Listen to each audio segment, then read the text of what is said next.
राजीव जी की तरफ से बहुत सा आशीर्वाद, बहुत धन्यवाद। राम को देख कर श्री जनक नंदिनी बाग में वो खड़ी रहे।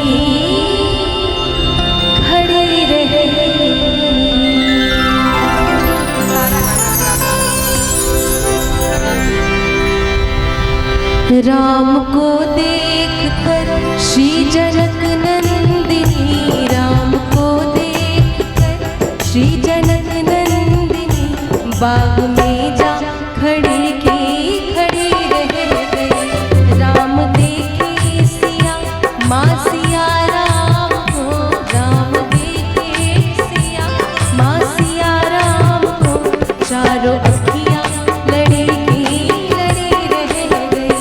राम को देख कर श्री जनक नंदिनी बाग में वो खड़ी रह गई। राम को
बढ़ेगा उसी से तुम्हारा विवाह करेंगे।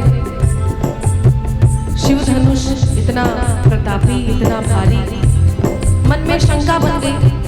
तब दूसरी सखी जो राम जी की महिमा जानती थी, उनके कारनामे